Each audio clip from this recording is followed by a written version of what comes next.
Wanita hari ini. Wanita hari ini bijak mengatur, mengurus mata wataknya. Usahawati, ibu, istri, permaisuri. Wanita hari ini di zaman modern masih kekalkan adatnya.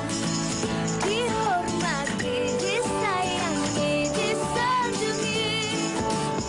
Wanita hari ini.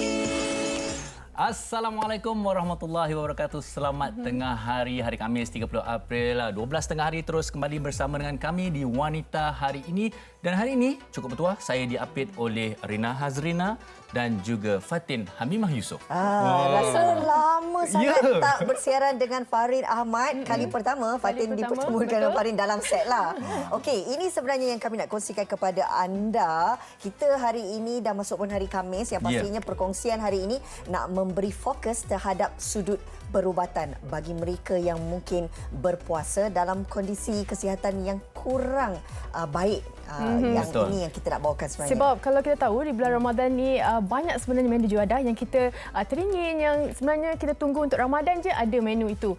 Dan juga kalau kita tengok juga ada antara kalangan kita yang masih lagi mengamalkan pengambilan ubat dan juga kena datang untuk sesi rawatan, Rina. Betul. Secara ringkas, secara umumnya bila bulan puasa dikatakan kalau sakit, kalau memberi mudarat ataupun orang kata perlu mengambil ubat, jadi kita tak perlu berpuasa. Namun saya pasti ramai di antara kita di luar sana walaupun mereka ada kekangan, mereka sakit, masih lagi ingin meneruskan amal ibadat puasa. Jadi hari ini kita akan bincangkan bagaimanakah mereka boleh meneruskan amal ibadat puasa itu. Kita nak bagi tips yang mungkin memudahkan pesakit-pesakit ini dan bagi pesakit kronik yang mungkin rasakan ini bukanlah masa terbaik untuk mereka berpuasa. Jangan risau sebab kita faham kondisi ini sebenarnya tidak orang kata memaksa sesiapa yang sakit untuk berpuasa. Tapi kita lihat apa tips yang menarik. Adakah mereka yang benar-benar ingin berpuasa ini boleh mendatangkan risiko terhadap kesihatan mereka? Kalau anda ada apa-apa yang ingin dikongsikan, mungkin tips-tips berkenaan dengan topik hari ini, mungkin boleh kongsikan di Facebook kami di www.facebook.com/tv3.my. WHI TV3 berarti. WHI TV3. Okey, baik, kita dah seberingkas bercerita mengenai apakah topik kita pada ini, tapi terlebih dahulu apa kata kita beri tumpuan kepada laporan yang kami sediakan ini. Saksikan. Silakan.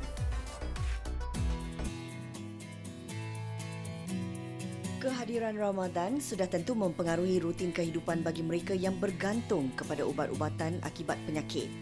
Bagi golongan yang sihat, menahan makan dan minum selama sekitar 12 jam bukanlah satu masalah besar. Namun, puasa bagi golongan yang uzur atau mengidap penyakit kronik adalah satu cabaran. Mereka masih perlu berpuasa mengikut kemampuan masing-masing walaupun hanya separuh hari. Menurut Ketua Perangkawan Datuk Seri Dr. Muhammad Uzir Mahidin, sebanyak 172,031 kematian direkodkan pada 2018 dan penyakit jantung kekal sebagai sebab kematian utama di Malaysia dengan 18,267 kematian. Keadaan ini pastinya membimbangkan setiap pesakit, terutama bila tibanya bulan Ramadan kerana sudah pasti nikmat berpuasa bersama keluarga akan terbatas dek masalah kesihatan. Kisah seorang pesakit buah pinggang yang berkongsi ceritanya menjalani rutin rawatan di hospital pada malam-malam Ramadan menarik perhatian ramai.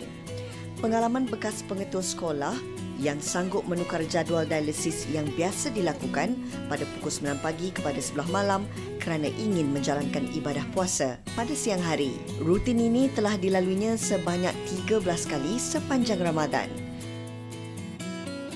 Pengidap penyakit kronik sudah tentu terdedah kepada risiko tertentu jika mereka tetap memaksa diri untuk berpuasa. Justru, mereka perlu mengikuti saranan doktor dalam pengambilan ubat-ubatan jika ingin berpuasa kerana bimbang akan menjejaskan kesihatan. Itu itu dia tadi laporan ringkas berkenaan dengan topik yang kita nak bawakan hari ini, tips berpuasa bagi pesakit kronik. Ada banyak sebenarnya kupasan yang kami nak bawakan kepada anda dari sudut pandangan daripada pakar kesihatan dan juga mereka yang pernah melalui situasi ini. Ya. Dan kalau kita lihat pada hari ini juga, bila bercakap pasal sakit kronik, kita merangkumkan semua termasuklah di mana mereka yang perlu mengambil ubatan berjadual seperti diabetik, darah tinggi dan sebagainya. Kerana saya sendiri mengalami situasi ini, mak mertua, mak sendiri ada diabetik. Kadang mak nak berpuasa. Kalau saya ada gastrik, boleh buka puasa? Ada gastrik, kalau betul mudarat, buka puasa. Tapi kita tak boleh mengambil mudah. Kerana apa? Walaupun ada sakit, kita perlu cari jalan bagaimana kita boleh melaksanakannya sehingga betul-betul sah, mudarat dan tak boleh. Betul, salah satunya kita kena dapatkan nasihat daripada pakar doktor ataupun kita baca dalam sikit antara tips-tips mengenai tempoh berpuasa tu. Betul. Sekali lagi, kalau anda ada sebarang persoalan dan kemusykilan nak dibawakan untuk topik ini, boleh terus hantarkan di Facebook Wanita Hari Ini. Baik, kita berehat seketika, kembali lagi selepas ini. Wanita hari ini.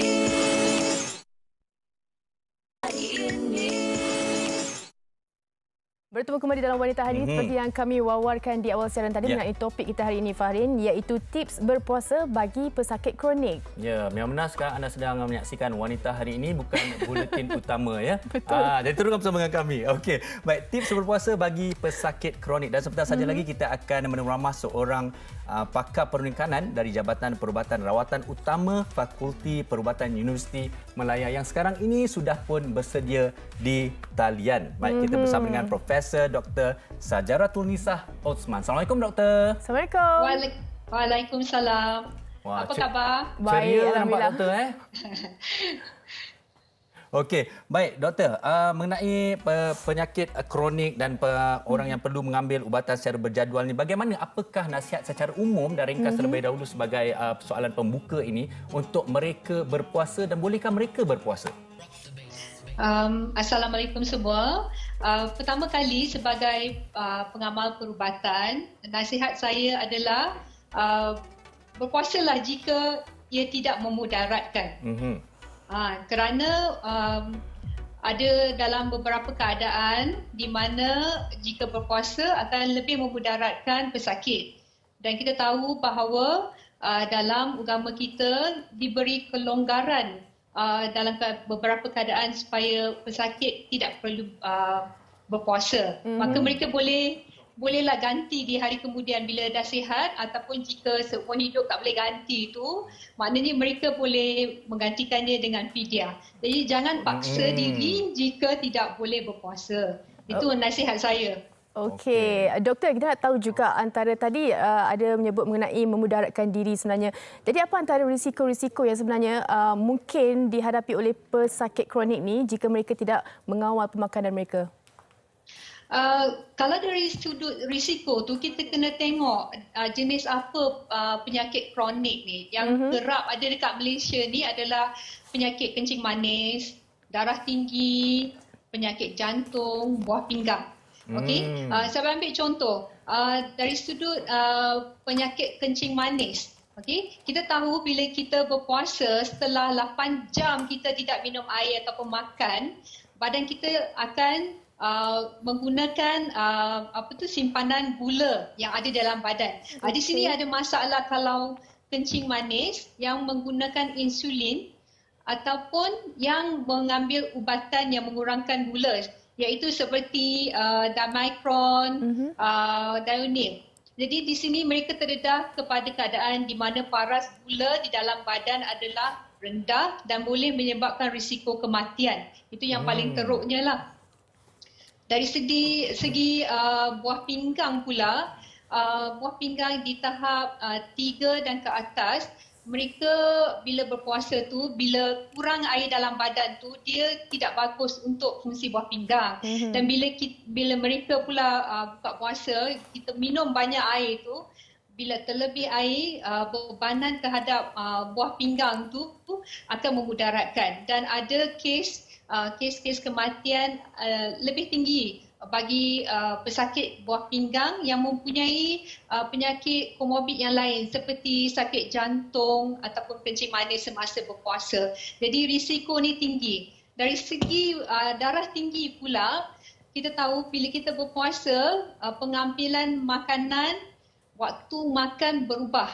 Okey. Jadi kadang-kadang kita makan tu makanan tu lebih garam ataupun mempunyai garam yang yang terlindung. Macam kalau kita makan, kata makanan kita tak masin tapi kita suka tambah kicap ataupun sos tomato. Sambal belacan. Nak bagi Garam lagi sedap. yang hidden salt. Dan bila berubah cara kita makan, kita puasa siang hari, kadang-kadang ramai yang terlupa untuk ambil ubat darah tinggi. Itu secara pendeknya beberapa penyakit kronik yang kerap dihadapi, masalah yang dihadapi oleh pesakit kronik semasa bulan puasa. Baik, doktor, terima kasih kerana hampir semua penyakit-penyakit kronik yang sinonim dengan masyarakat Malaysia ni telah diterangkan oleh doktor sebentar saja tadi. Tapi doktor, okey, kita nak tahu juga kadang-kadang mereka dalam dilema jugalah di mana bagaimana mereka nak tahu kadang-kadang macam doktor kata tadi ubat-ubatan yang ada kesan-kesan sampingannya. Jadi apakah mereka harus mengubah jadual itu juga, sama ada ada yang dibuatkan sewaktu buka, selepas buka dan sebagainya? Betul. Sebenarnya bila kita nak berpuasa di bulan Ramadan ni, seeloknya kita mesti tahu tahap risiko penyakit kronik kita jika berpuasa. Maknanya sebelum Ramadan dah eloklah berjumpa dengan doktor untuk dapatkan nasihat. Doktor akan cakap, ini kalau awak begini risiko dia tinggi, sederhana ataupun rendah. And then doktor pun boleh beri nasihat dari sudut bagaimana dos ubat akan ditukar. Maknanya dalam insulin kita akan kurangkan sikit dos dia dan cara pemakaian insulin itu juga ditukar dan cara untuk monitor paras darah, gula dalam darah semasa Ramadan.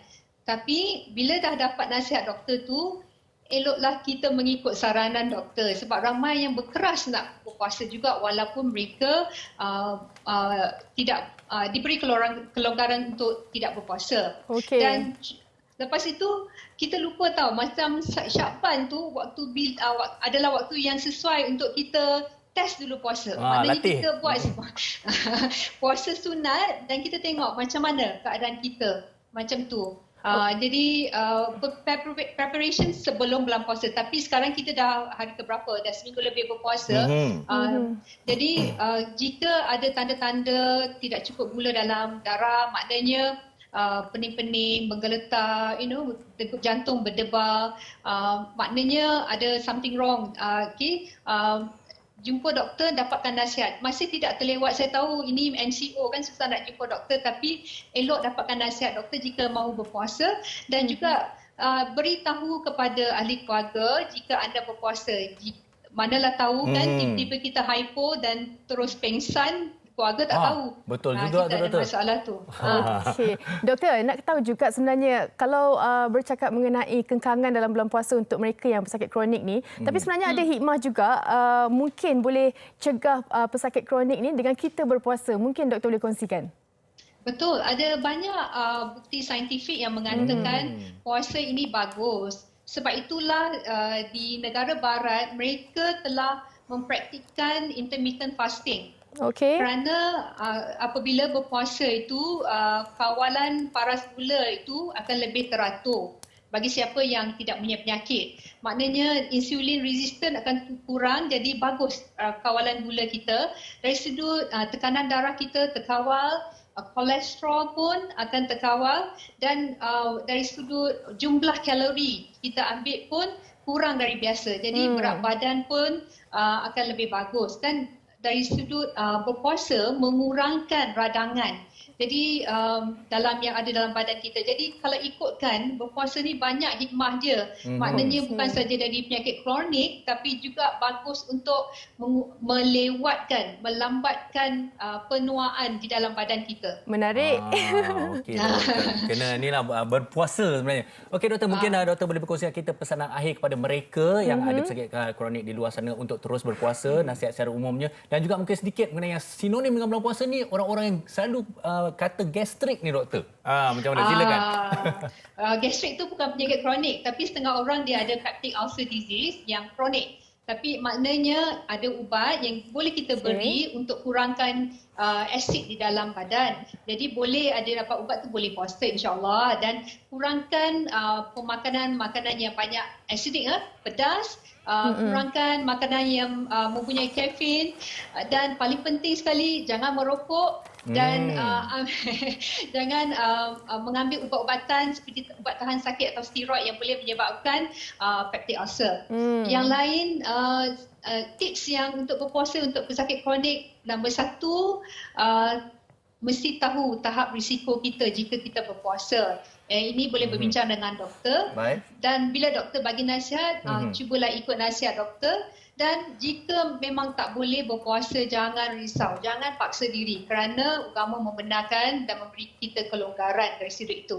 Baik. Dan saya betul-betul ingin advocate bagi mengenai merokok, because merokok adalah satu risiko yang boleh pesakit kurangkan. Okey. Jadi bila kita berhenti merokok tu dalam 3-4 hari kita akan rasa ketagihan sikit sebab sistem ada. Tapi insya-Allah Inilah dalam masa masanya. seminggu tu, seminggu 2 tu dia memang our system is very clean. So terus berhenti merokok. Okey, Baik, sekali lagi okey. ucapkan terima kasih kepada Profesor Dr. Sajaratul Nisa kerana bersama dengan kita pada hari ini. Terima kasih doktor. Sama. Assalamualaikum. Terima kasih. Okey, Fatin, tadi doktor kata ada simptom yang berdebar-debar tu. Tapi bagi mereka yang sihat, kalau dia berdebar kenapa? Itu sebab dia lapar. Betul.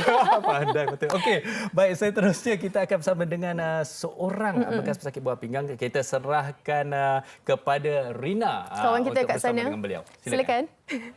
Terima kasih rakan-rakan setugasku. Okey, ini tadi kita dah dengarkan pandangan daripada pakar perubatan sendiri. Apakah antara kelonggaran ataupun bagi mereka pesakit-pesakit kronik ini untuk diberi kelonggaran dalam berpuasa ini. Tetapi tidak semestinya ya Farin, kalau ada gastrik tu nak ponteng puasa, ada caranya sebenarnya. Dan kita akan bersama dengan seorang bekas pesakit buah pinggang. Ini nak berkongsi pengalaman beliau sendiri yang mana dalam tempoh sepanjang melalui rawatan dialisis, adakah beliau berpuasa, dan kabarnya sudah melakukan transplant, dan bagaimana pula puasa untuk tahun ini. Kita sudah pun bersedia bersama dengan Puan Marina Mokhtar. Assalamualaikum.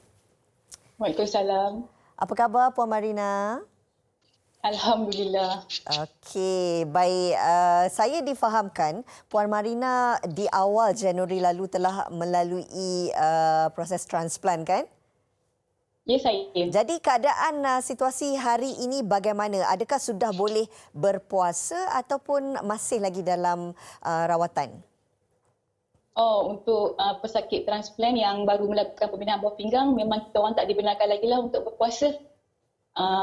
Atas kebenaran doktor lah, sebab kita kena monitor darah dulu. Kita nak bagi buah pinggang baru tu bekerja lagi kan, dia baru nak sesuaikan diri dengan kita. So memang tak berpuasa lagi lah untuk tahun ni. Okey, baiklah. Kalau boleh kita imbas kembali pengalaman Puan Marina sendiri sewaktu menjalani rawatan dialisis sebelum dilakukan proses transplant ini, bagaimana sebenarnya, adakah waktu berpuasa tidak dapat dilakukan juga sepanjang tempoh dialisis itu, Puan Marina? Untuk pengalaman saya sendiri sebagai seorang pesakit buah pinggang, memang saya berpuasa. Okey. Memang saya boleh berpuasa lah. Tapi dia kena tengok juga tahap kesihatan setiap pesakit tu lah. Okay. Kalau dia rasa dia boleh berpuasa, then puasalah. Kalau macam doktor tak benarkan, macam dia ada tekanan darah yang rendah ataupun cepat hypo, boleh memudaratkan kesihatan dia. So, tak digalakkan untuk berpuasa, tak diwajibkan untuk berpuasa. Memandangkan Puan Marina pernah melalui fasa ataupun pengalaman berpuasa sewaktu menjalani rawatan dialisis, adakah ia sebenarnya tidak memberi sebarang gangguan sewaktu menjalankan rawatan? Adakah rawatan tu dijalankan di waktu malam atau bagaimana? Tak, untuk saya sendiri, saya dialisis waktu pagi. Okey. So lepas bersahur, lepas subuh, saya akan gerak ke pusat dialisis dan dialisis seperti biasa. Dalam pukul 11 saya dah boleh balik ke rumah dan petang boleh masak seperti biasa. Itu untuk diri saya lah. Tapi tak semua pesakit sama condition dia kan. Kalau doktor kata dia okey, dan dia boleh proceed untuk berpuasa. Dan setiap orang tak samalah dia punya tahap kesihatan dia. Ya, betul. Dan sepanjang Puan Marina melalui tempoh berpuasa sewaktu rawatan dialisis itu, ada tak mengalami apa-apa simptom seperti hypo dan sebagainya sehingga terpaksa untuk berbuka puasa? itulah saya cakap tadi, kalau untuk diri saya, Alhamdulillah diberikan Tak pernah sekalipun, ya? So far tak pernah lah, Alhamdulillah. Even suami saya suruh buka, dia kata tak payah paksa diri, dia cakap itu kan. Tapi saya rasa saya okey. Kalau saya buka, saya rasa buat apa saya nak berbuka kan. Kalau saya rasa saya okey sebab saya dah ambil sahur daripada pagi. Niat kita kan. Niat kita puasa tu. So Alhamdulillah lah. Tapi itulah saya cakap, tak semua orang. Nampaknya kuat ya semangat Puan Marina bulan puasa. Alhamdulillah. Okey, Puan Marina, kita nak tahu juga antara mungkin pengambilan makanan ataupun menu sewaktu bersahur dan juga waktu berbuka puasa dan juga pengambilan air itu sendiri bagaimana? Macam doktor cakap tadilah, kita sebagai pesakit bawah pinggang ni, kita kena kawal pengambilan air kita, tahap garam kita. Kalau kita ambil garam lebih, nanti kita akan cepat dahaga. Bila dahaga, air nanti dah banyak kita minum kan. Betul. Tak eloklah untuk pesakit bawah pinggang yang tengah membuat dialisis. Sebab tu kita kena kontrol lah pemakanan kita. Kita kena tahu apa yang kita makan. Okey. Apa dia punya diet kita lah. Dan walaupun dalam tempoh sekarang ini tidak berpuasa kerana masih lagi dalam rawatan transplant ini, Ya. bagaimana mungkin perasaan ya apabila dalam tempoh berpuasa ni? Sebab dah biasa sebelum ni buat rawatan dialisis dah berpuasa kan? Mungkin ada sedikit ralat kan Puan Marina? Yelah, sedih lah tak dapat puasa kan. Tapi untuk demi kesihatan, kita kena redha lah. Okey. Sebab benda ni baru lagi kan. Baru 100 hari hari ni. Oh ya. Okey, baik. Satu. Puan Marina, mungkin sedikit nasihat Puan Marina sendiri kepada penonton-penonton kita yang mungkin ada dalam kalangan mereka juga melalui fasa kesakitan seperti Puan Marina. Apa mungkin nasihat terbaik untuk mereka? Stay strong. Kita sebagai pesakit ni, apa pun kita kena dialisis. Sebab dialisis itulah yang akan memberikan kita kesihatan yang lebih baik. Kalau kita tak dialisis, kita akan, yelah sakit lah apa semua kan. Puasa tak puasa itu ikut pada kesihatan kita. Ikut pada cakap doktor yang merawat kita, insyaAllah. Baiklah, terima kasih banyak-banyak Puan Marina. Kami doakan semoga kesihatan bertambah baik. Tahun depan insya-Allah boleh berpuasa seperti biasa ya. InsyaAllah kalau dibenarkan oleh doktor. Okey, insya-Allah. Baik, jaga diri, selamat berbuka puasa sekejap lagi ya. Assalamualaikum. Okey, sama. Wassalam. Okey, itu dia tadi sedikit pengalaman daripada Puan Marina Mokhtar. Katanya lebih kurang 11 tahun menjalani rawatan dialisis dan awal tahun baru-baru ini sahaja sudah pun melakukan transplant ajaib dan kekuatan yang semangat itulah yang kita perlukan sebenarnya. Kena tahu dari segi situasi ataupun kondisi badan kita mampu ataupun tidak untuk berpuasa. Sebab bagi pesakit-pesakit kronik ini, mereka ada kelonggaran untuk tidak berpuasa. Banyak lagi sebenarnya kami nak bawakan berkenaan dengan tips berpuasa bagi pesakit kronik ini. Tapi kita nak ambil nafas, rehat sekejap. Kembali lagi bersama Wanita Hari Ini selepas ini. Wanita Hari Ini. Terima kasih kerana setia bersama kami di Wanita Hari Ini. Macam-macam sebenarnya yang kita dah dengar mengenai topik kita hari ini. Banyak juga manfaat sebenarnya dalam bulan kita berpuasa ini. Inilah peluang terbaik untuk sebenarnya kita nak kuruskan badan ke, kita nak jaga pemakanan dengan lebih baik. Dan Farim macam mana dalam bulan puasa ni? Okey, Alhamdulillah masih lagi terkawal, masih lagi boleh puasa. Alhamdulillah sihat. Tapi saya cukup teruja sekarang ni untuk bersama dengan tetamu kita seterusnya. Tapi saya nak membuka sikit dengan inilah untuk memperkenalkan beliau. Keringkanlah pipimu Ratnaku. Sama lah. Sama. Sama kan? Kita tengok sama ke tidak? Okey. Assalamualaikum. Waalaikumsalam. Okey. Baik, kita bersama dengan Abang Roy Rauzan. Assalamualaikum Abang Roy. Ya, Alhamdulillah. Saya sempat menyanyi sikit lagu Abang Roy tadi. Fatin tanya sama tak sama. Saya cakap tak boleh lawan suara Abang Roy. Oh, ya ke? Itulah. Kalau tidak, apa tak boleh makan. Okey, Abang Roy, baik. Selamat berpuasa. Tapi terlebih dahulu mungkin ramai juga tahu Abang Roy mengidap kencing manis dan diabetik. Jadi macam mana keadaan sekarang ni ketika berpuasa? Masih boleh meneruskan puasa dan bagaimana keadaannya? So far, okey. Abang taklah macam kurangkan sangat gula tu. Okey. Tapi abang maintain lah. Ambil juga gula. Kalau tidak, kita tak ada energi. Abang ada makan ubat lah untuk kontrol gula. Level. And then abang kena minum air mineral water banyak. Okey. Macam okey, Abang Roy. Abang tak ada dehydrate lah. Okey, kita nak tahu juga macam pengambilan saiz makanan tu macam mana? Pagi atau masa kita bersahur dan berbuka tu Abang Roy ada kurangkan dari segi nasi ke bagaimana? Makan macam biasa. bukan macam biasa, tak adalah banyak sangat. Apa tu, sedang-sedang je lah. Hanya nak makan tu, tak biasalah. Macam makan sikit dulu. Lepas masuk buka tu, makan sikit dulu. Makan kurma sebiji, air plain water saja. Lepas tu abang pergi solat sekejap. Lepas tu abang sambung makan lah. Jadi tak boleh banyak sangat benda tu, yang makan nasi tu jangan banyak sangat. Kalau boleh abang makan beras basmati. Okey. Okey, Mak. Mungkin kalau dalam keadaan menjadi seorang pengidap kencing manis, kadang-kadang tak sengaja juga mungkin kita tak boleh berpuasa. Pernah tak abang tak boleh berpuasa ataupun terpunting puasa mungkin? Kerana disebabkan keadaan abang ni? Selalu macam kalau kita cakap macam orang diabetes, dia hypo kan? Betul. So hypo. Tapi make sure yang itu pasal kita tak boleh makan tak ada gula. Mesti ada gula juga pasal kalau macam puasa ni pada abang lah. Selalunya kita macam pasal sahur tu memang ada kena makan sikit heavy. Pasal nak pakai energy tu, gula tu mesti ada dalam badan. Kalau tak ada dalam badan, kalau macam hari biasa yang bukan puasa, kita ada gula, kita simpan gula-gula ke kan, kita simpan kat dalam poket ke apa ke. Jadi kalau ada terasa kita ada hypo tu, kita cepat-cepat makan. Tapi actually gula tu pun lambat. Masa abang ada pengalaman abang kurangkan makan. Okay, masa abang masuk pertandingan Gegar Baganza, yang Gegar Baganza yang ke-6 tu, di Meeting. Abang menyanyi lagu Hajat tu, masa abang nyanyi lagu Hajat tu, abang hypo masa tu. Alamak. Tengah nak masuk nyanyi tu, abang hypo. Masa abang nak perform tu. Okey. Dan badan abang nak bergigil satu macam.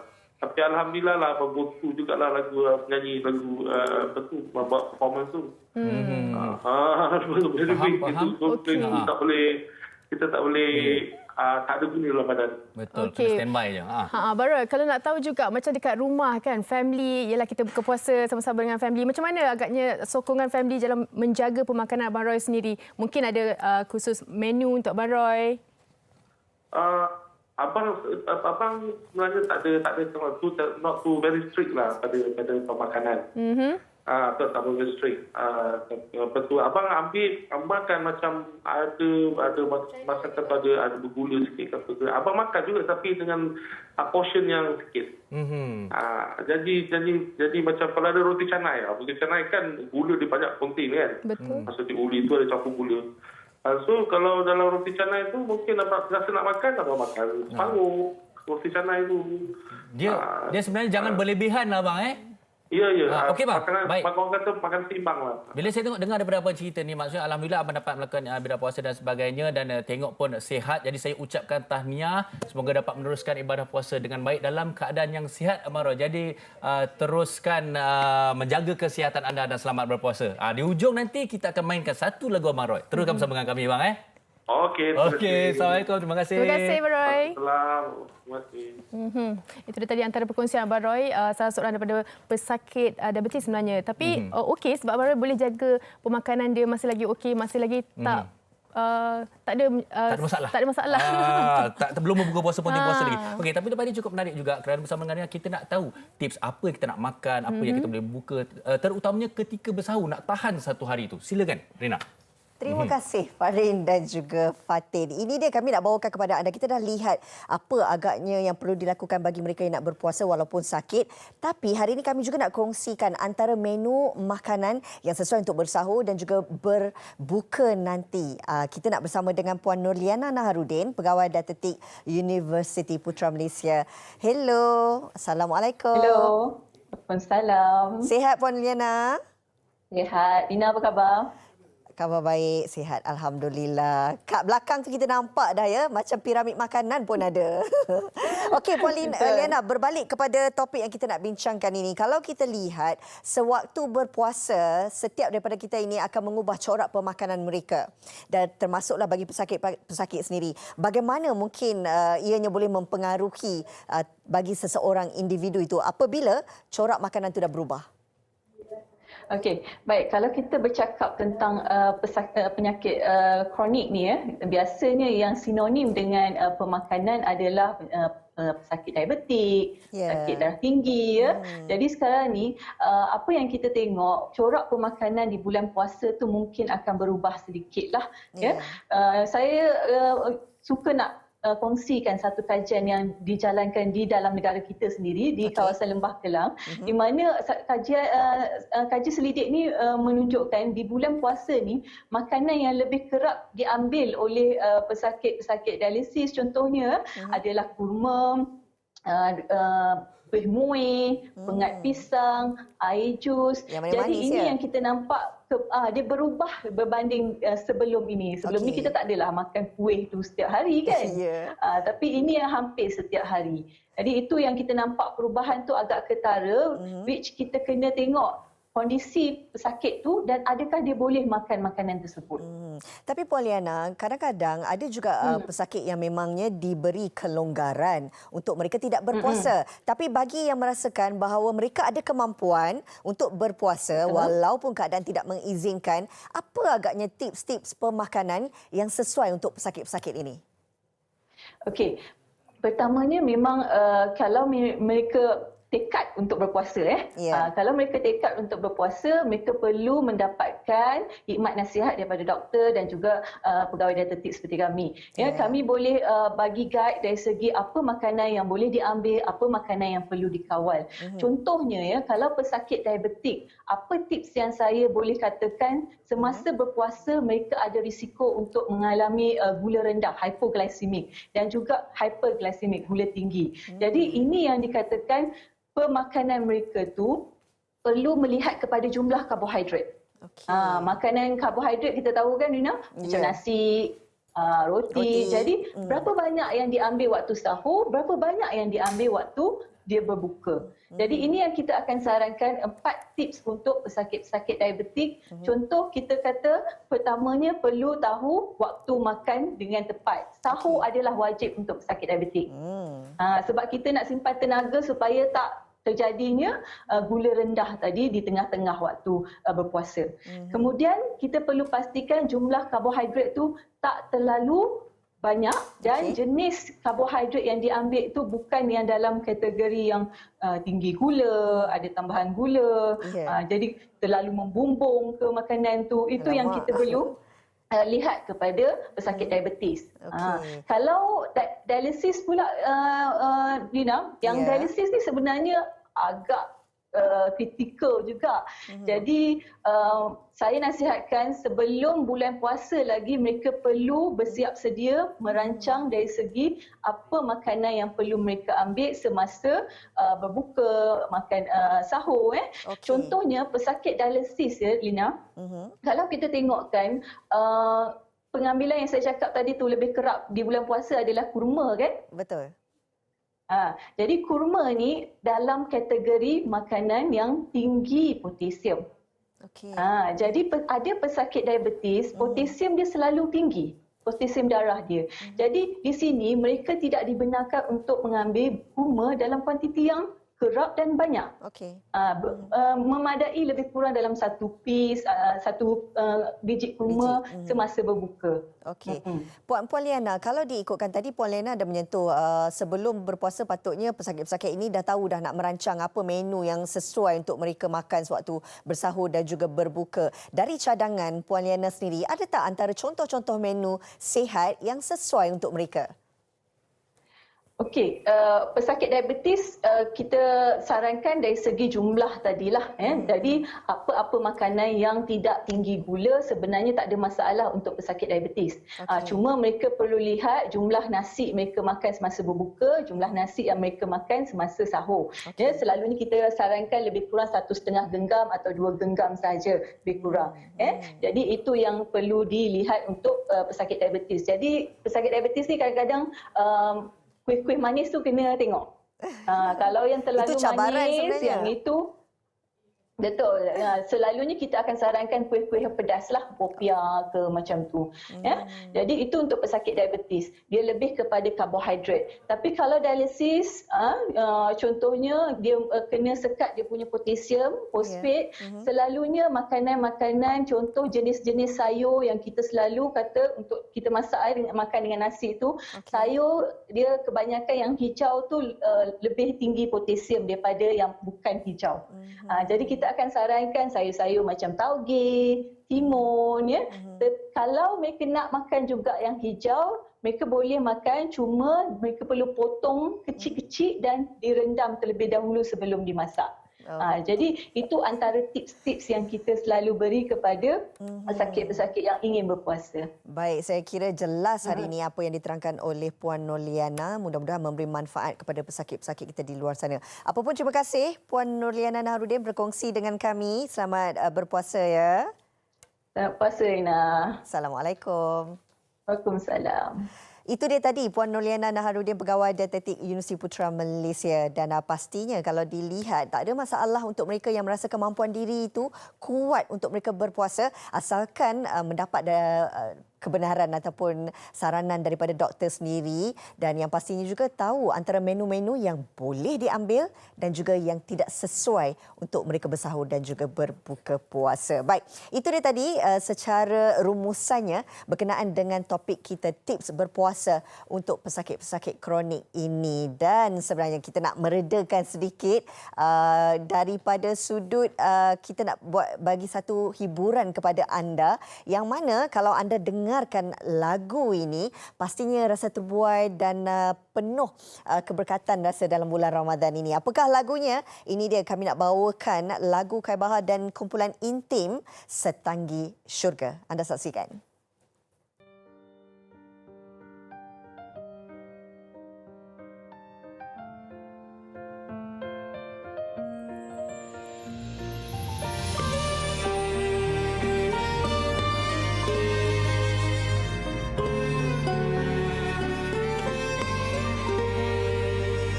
Percaya kata janjimu, karena ku yakin apa di genggammu. Keharuman setanggi syurga, bukan kilauan sebilah belati. Oh, tersiksa jiwa merindu, bagai terkurung di basah tengkuju. Kewangian aroma bunga tak menggugah keteguhan iman. Cinta tak pernah terbongkar dan terlebur pada redup renung mata yang menipu. Tuntas ku mendaki puncak cinta teragung. Izinkan aku melafazkan kata bicara hati yang mudah diterjemah. Betapa aku gerun padang teduh untuk bernaung, karena awan itu rapuh.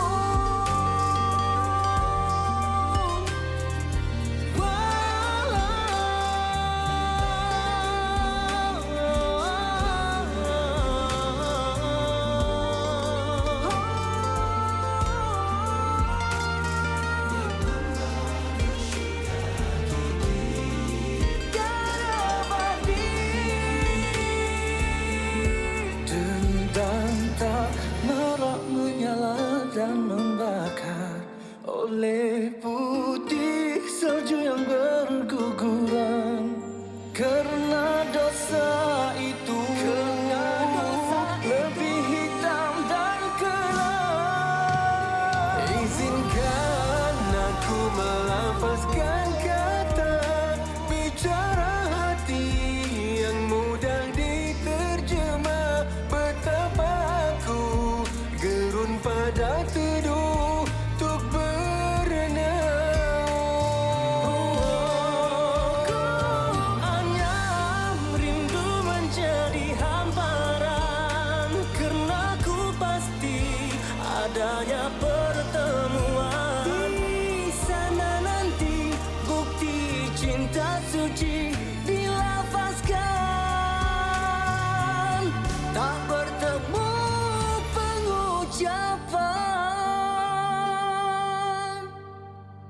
percaya kata janjimu, karena ku yakin apa di genggammu. Keharuman setanggi surga, bukan kilauan sebilah belati.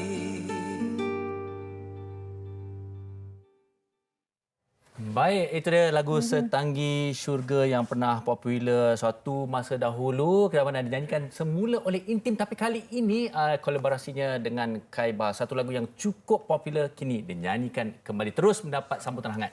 Diberi nafas baru. Ya. Okey, kita nak berbual juga dengan Hazamin dari kumpulan Intim yang kini di talian. Assalamualaikum. Waalaikumsalam warahmatullahi wabarakatuh. Okey, Azamin, selamat berpuasa. Ya, selamat puasa. Nampak ceria, nampak kacak tu, kita semua boleh nampak ni. Okey, Azamin, mengenai Setanggi Syurga ni, mungkin boleh bercerita sedikit bagaimana idea ataupun inspirasi untuk dinyanyikan semula dan kali ini kolaborasinya dengan Kaiba. Baik, Alhamdulillah. Sebenarnya idea ni daripada tahun lepas lagi dah kami usahakan. Kebetulan kita tengok bila bulan Ramadan, contohnya macam tahun lepas, Raihan dan Alif Tata ada buat kolaborasi dan mendapat sambutan yang sangat mentalakkan. Jadi kita rasa perkara itu diterima oleh pendengar lah. Mereka nak dengar lagu-lagu yang lama khususnya, sebab lagu-lagu lama ni ada unsur nostalgia kan. Jadi bila kita fikir-fikir balik, kita memilih Kaiba lah untuk terlibat sama dalam lagu Setanggi Syurga ni. Okey, kita nak tahu juga kenapa memilih Kaiba dalam banyak-banyak artis sebenarnya. Kenapa bukan saya? Kita ada Farin Ahmad. Yes. Mungkin next collaboration boleh. Saya tak boleh nyanyi, Min. Okey, sebab sebenarnya Kaiba kami tengok dalam social media dia selalu new lagu-lagu Intim. Dia pernah bawa persembahan juga. Even lagu Setanggi Syurga ni pun kami pernah nampak dia ada buat cover version. Jadi kita rasa macam Kaiba dah biasa dengan lagu-lagu Intim. Bila kita offer Kaiba daripada 17 Level Music, mereka terima dengan hati terbuka. Alhamdulillah. Okey, melihat kepada lagu ini pada asalnya pada tahun 2015 ya, Min, betul? Bukan, lagu ni 2004. 15 tahun yang lalu, 16 tahun yang lalu. Lama je. Okey, jadi cukup lama. Jadi kalau kita tengok 2004 tu sambutannya pada waktu itu dan untuk 2020, Setanggi Syurga 2020 ni, bagaimana sambutannya setakat ni? Setakat ni Alhamdulillah tahun 2020 ni memang sangat menggalakkan sambutannya. Kami pun baru saja masuk trending di YouTube kategori muzik dalam nombor 1. Oh, tahniah. Keseluruhan kita trending kategori kedua, nombor 2 dan keseluruhan view dah menghampiri 1 juta view. Alhamdulillah. Dan memang kita tengok ada peminat lagu ni daripada batch yang lama dulu, yang sekarang ni mungkin dah ada 2-3 orang anak dah kan, macam saya jugalah. Dan mungkin ada ramai juga di kalangan peminat-peminat yang baru, iaitu peminat follower Kaiba lah, yang anak-anak muda kita sekarang ni. Alhamdulillah. Okey, kita nak tahu juga macam mana proses promosi. Kalau kita tahu sekarang ni musim Perintah Kawalan Pergerakan kan, agak terhad untuk aktiviti luar. Mungkin juga boleh kongsikan. Alhamdulillah, sebenarnya rezeki kami setiap buat video klip ni lebih kurang hampir sebelum PKP lah. Mungkin dalam 2-3 minggu sebelum PKP video klip dah siap buat. Dan cuma untuk promosi lah, macam kita tengok hari ni kita gunakan apa yang ada, teknologi digital, kita guna meeting, Zoom dan sebagainya lah.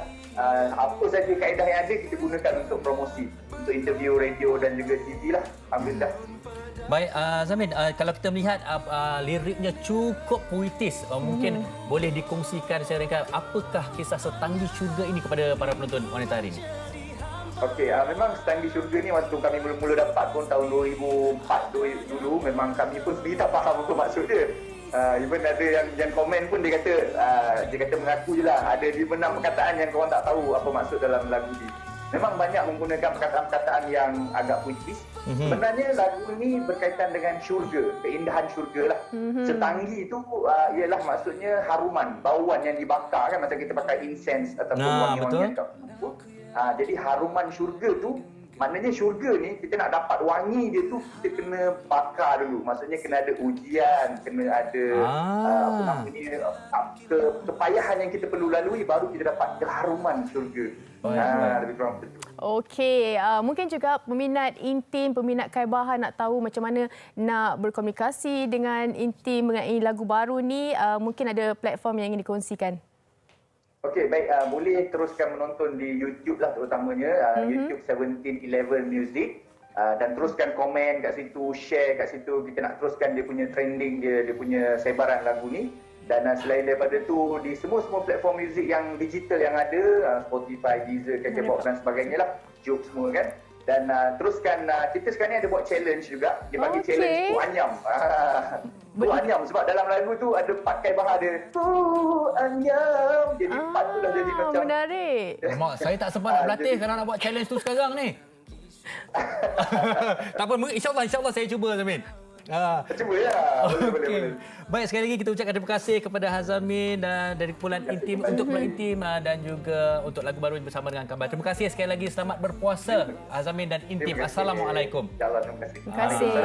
Baik, cukup petua kita sikit sebanyak kita dapat terangan sini daripada 2004 sehingga 2020, 16 tahun. Maknanya lagu ni memang ada auranya yang tersendiri, Fatin. Sebenarnya panjang, mungkin ada peminat lagu ni masa 2004 tu, mereka berpeluang balik mendengar, mungkin dijadikan lagu baru dan juga nafas baru. 2004 awak umur berapa?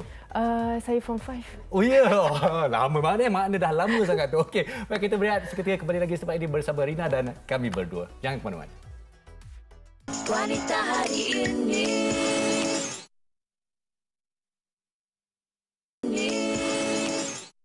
Baik, kita kembali lagi dalam Wanita Hari Ini dan ada sesuatu yang ingin dikongsikan oleh Fatin. Silakan, Fatin.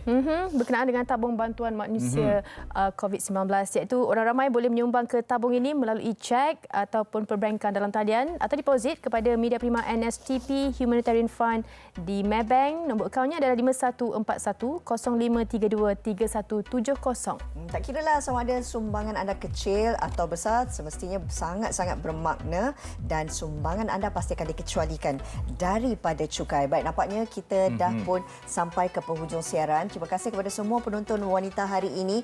Mudah-mudahan sepanjang 1 jam ini perkongsian yang kami bawakan kepada anda dapat memberi pelbagai manfaat bersama. Baik, kita akan kembali lagi pada hari esok di mana kita akan meraihkan hero-hero Malaysia sempena Hari Pekerja. Ini hero yang kita nak bawakan ini adalah mereka yang ketika ini sedang bertugas di barisan hadapan, tak kiralah sama ada pasukan perubatan sendiri, pasukan keselamatan negara, penghantar makanan. Semua yang ketika ini orang kata berkorban demi negara. Jadi termasuk kita juga bekerja. Okey. Kita tetap bekerja. Baik, pastikan temu janji kita pada hari esok jam 12 tengah hari. Sehingga di sini dahulu. Assalamualaikum. Selamat berbuka puasa kejap lagi. Sehingga kini wabak COVID-19 telah merebak di 135 buah negara. Dan untuk itu kerajaan memutuskan untuk melaksanakan perintah kawalan pergerakan. Stay at home, that is the principle. And if you can stay at home and you can help us to break the chain of the transmission of COVID-19.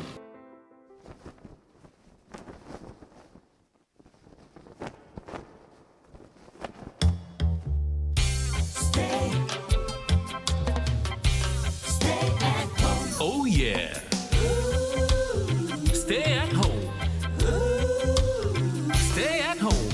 Mari bersama kita cegah pandemik COVID sangat parah. Moga kita tak dijangkiti. Selalu jaga kebersihan, sentiasalah basuh tangan, jaga keselamatan diri. Stay at home. Stay at home. Stay at home untuk cegah bencana. Stay at home. Stay at home. Stay at home. Hargailah nyawa sesama kita. Oh yeah, semua urusan dari rumah. Jangan keluar dan cari pada bijaksana dalam tindakan. Selalu jaga kebersihan, sentiasalah basuh tangan, jaga keselamatan diri. Jagalah. Stay at home. Stay at home. Stay at home. Hargailah jasa frontliner kita. Stay at home. Stay at home. Stay at home. Itulah saranan PM kita. Patuhilah arahan kerajaan kita. Jadilah kita rakyat yang bijaksana. Pelihara negara, tanggungjawab